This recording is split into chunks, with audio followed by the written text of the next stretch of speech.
ابن خراش ایک بزرگ گزرے ہیں اس کے زمانے میں، حجاج کے زمانے میں، ان کی سچائی بڑی مشہور تھی۔ ان کے دو بیٹے حجاج کے خلاف بغاوت میں جنگ لڑی، پھر وہ بھاگ گئے، پھر وہ چھپتے چھپاتے گھر آ گئے۔ سی آئی ڈی نے بتا دیا کہ ابن خراش کے بیٹے آ گئے۔ حجاج نے کہا آج ابن خراش کے سچ کا امتحان ہوگا۔ اس نے ان کو کھانے پہ بلایا، ویسے نہیں، کھانے پہ بلایا، کوئی ماحول نہیں بنایا تفتیش کا، انویسٹیگیشن نہیں، کھانے پہ بلایا۔ کھانا کھاتے کھاتے ابن خراش آپ کے بچے وہ ہمارے خلاف لڑے تھے، کہیں وہ بھاگ بھوگ گئے، کہ ان کی خیر خبر ہے؟ تو وہ ہنس پڑے، کہنے لگے حجاج زندگی موت تو اللہ کے ہاتھ میں، گھر بیٹھے ہوئے آ گئے ہیں، پہنچ گئے ہیں۔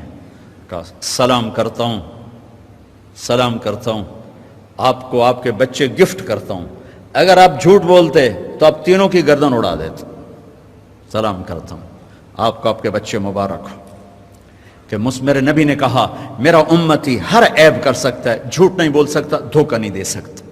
میرے امتی سے ہر گناہ ہو سکتا ہے، جھوٹ نہیں بول سکتا، دھوکہ نہیں دے سکتا۔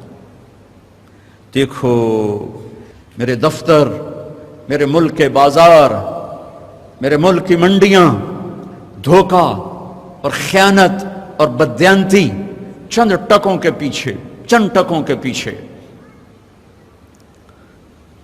میرے بھائیو، میں جس قوم کے پاس کربلا کی تاریخ ہو وہ جھوٹ بولے، وہ خیانت کرے، وہ نماز چھوڑے، زیر خنجر بھی یہ پیغام سنایا ہم، سب کچھ ذبح کروا دیا، لیکن سچائی کو نہیں چھوڑا۔ حالانکہ یزید کی بیعت کرنے میں استغفار کا راستہ موجود تھا، مدینے جا کے توبہ کر لیتے، اور جنت کی سرداری تو پہلے ہی مل گئی تھی۔ آپ گرمی میں بیٹھے ہو، میں گرمی میں بیٹھا ہوں کہ اللہ معاف کر دے، لیکن کیا پتہ اللہ معاف کرے نہ کرے۔ لیکن یہ تو وہ شہزادے ہیں جو ماں کا دودھ پیتے تھے، تو اللہ نے کہ نبی نے کہا حسن اور حسین جنت کے نوجوانوں کے سردار ہیں۔ حسن پیدا ہوئے، آپ نے کہا علی کیا نام رکھا؟ کہا جی حرب۔ کہا نہیں نہیں حسن۔ پھر حسین پیدا ہوئے، کیا نام رکھا؟ کہا جی حرب، لڑاکا۔ کہا نہیں حسین۔ پھر فرمایا اللہ نے یہ دو نام میرے بچوں کے لیے بچا کے رکھے تھے، آج تک کسی کو یہ نام نہیں ملے میرے بچوں کے لیے۔ اور یہ ذبح ہو رہے ہیں، ایک ایک کے سر کٹ کے نیزوں پر چڑھ رہے ہیں، کہ سچ نہیں چھوڑنا، دھوکہ نہیں دینا، جان دینی ہے، سچ نہیں چھوڑنا۔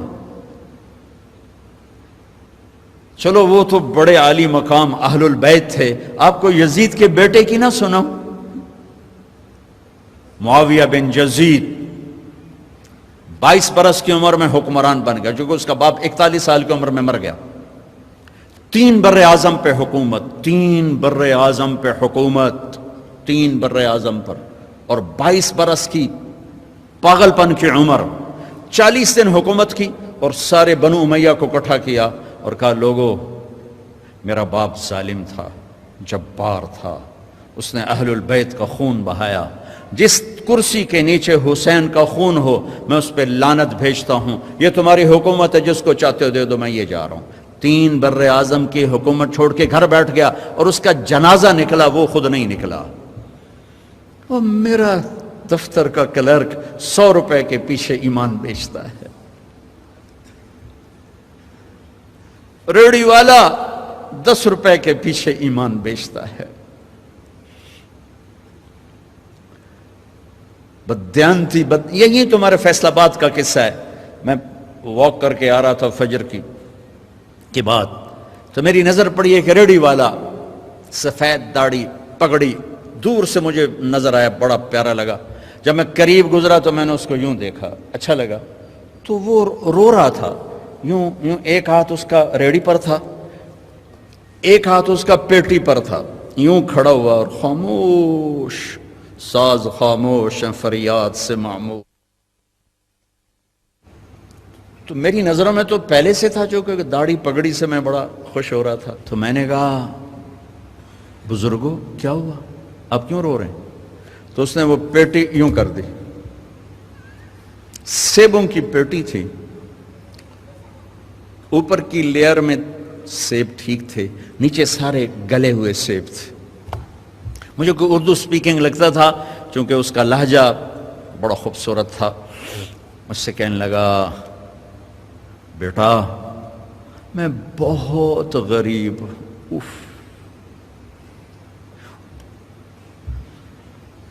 اس نے جو بہت کے اوپر جو زور دیا نا، مجھے لگا جیسے میں چھری سے میرا کلیجہ کاٹ دیا۔ بیٹا میں بہت غریب، میں روزانہ منڈی سے ایک پیٹی لاتا ہوں اور عصر تک بک جاتی ہے، تو میں تازہ آٹا بچوں کے لیے لے کے جاتا ہوں، تازہ آٹا۔ آج کسی نے میرے بچوں کی روٹی مجھ سے چھین لی ہے۔ دیکھو میں اب بھی رو رہا ہوں، حالانکہ اس واقعے کو 30 سال گزر چکے، اور میری جیب میں کچھ بھی نہیں تھا کہ میں اس کو دے دیتا، میں تو ایسی نماز پڑھ کے باہر نکل گیا تھا۔ تو یہ پیٹی کسی بیوروکریٹ نے تو نہیں لگائی تھی کہ 22ویں گریڈ کا افسر بددیانت ہے یا 20ویں گریڈ کا پروفیسر بددیانت ہے یا صدر منڈی کا تاجر بددیانت، ایک مزدور نے پیٹی لگائی تھی۔ اور یہ یاد رکھنا، حکمرانوں کے تبدیلی سے حالات نہیں بدلتے، تمہارے بدلنے سے حالات بدلیں۔ تم یہاں جنید بغدادی کو بھی بٹھا دو تو صبح نہیں ہوگی جب تک میری اور تمہاری زندگی نہیں بدلے گی۔ تمہارے حوصلوں میں میوزک کی آواز سے چھت پھٹ رہی ہو تو جنید بغدادی کا حکمران ہونا تمہیں نفع نہیں پہنچائے گا۔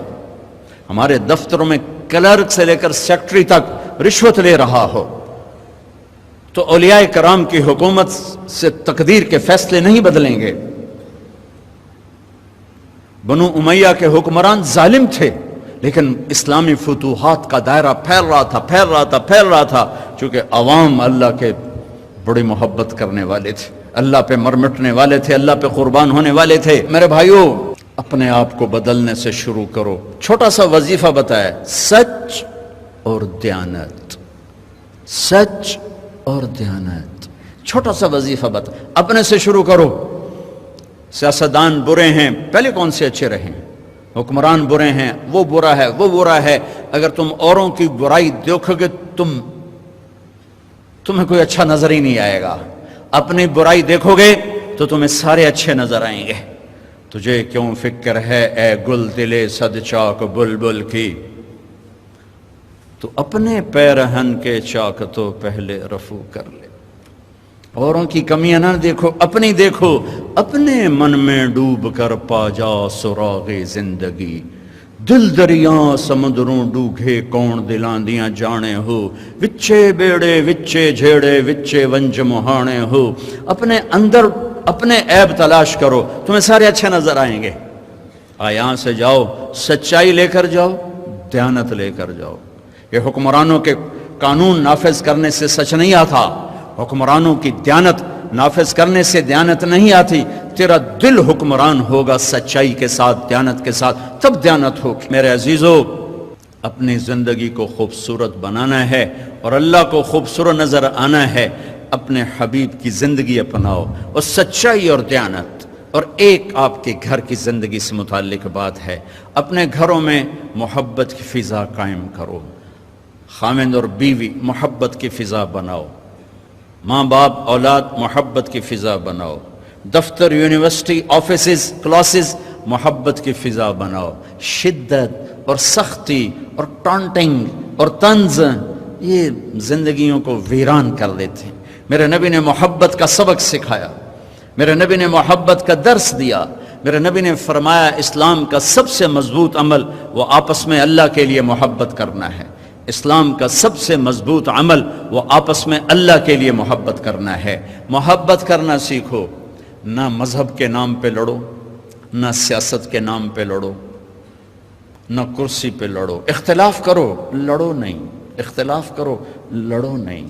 اور خاص طور پر مذہبی تقسیم کا شکار نہ ہو، مسلمان بن کے رہو، کسی فرقے کا ٹائٹل اپنے سینے میں سجا کے نہ نکلو، مسلم بن کے چلو۔ جو تمہارا عقیدہ ہے، جو تمہارا مسلک ہے، میں آپ کو سلام کرتا ہوں، میں اس کی عزت کرتا ہوں، لیکن میں یہ کہتا ہوں اوروں کے لیے جنت کا راستہ بھی کھلا رکھو، کشادہ رکھو۔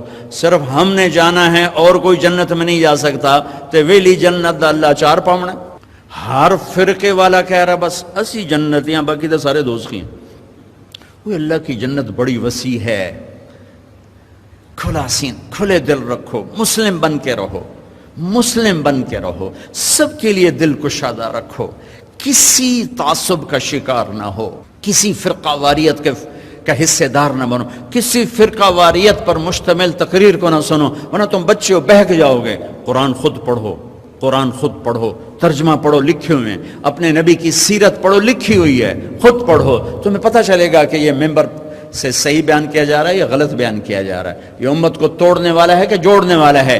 چونکہ مذہبی تعصب کی آگ زرعی یونیورسٹی سے نہیں اٹھی, وہ گورنمنٹ کالج گورنمنٹ یونیورسٹی سے نہیں اٹھی, وہ فیصل آباد کے 8 بازاروں سے نہیں اٹھی, یہ آگ ممبر سے بھڑکائی گئی ہے.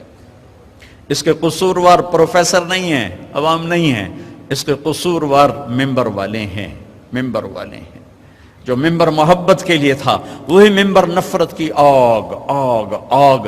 تقریر نہیں ہوتی, شعلے نکل رہے ہوتے ہیں, اور اس میں گھر نہیں جلتے, بدن جل رہے ہیں, ایمان جل رہے ہیں. اور یہ اس حد تک نفرت ہے کہ ایک دوسرے کو سلام بھی نہیں کرتے, ایک دوسرے کے پیچھے نمازیں بھی نہیں پڑھتے.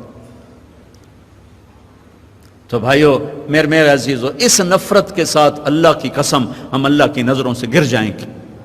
جو تمہارا عقیدہ ہے پکے رہو, لیکن کسی کو ذلیل نہ سمجھو, کسی کو جہنمی نہ کہو, کسی کو حقیر نہ کہو, کسی کو جھٹ سے کافر نہ کہو. یہاں تو منڈی لگ گئی ہے. اللہ اللہ اللہ اللہ اللہ اللہ اللہ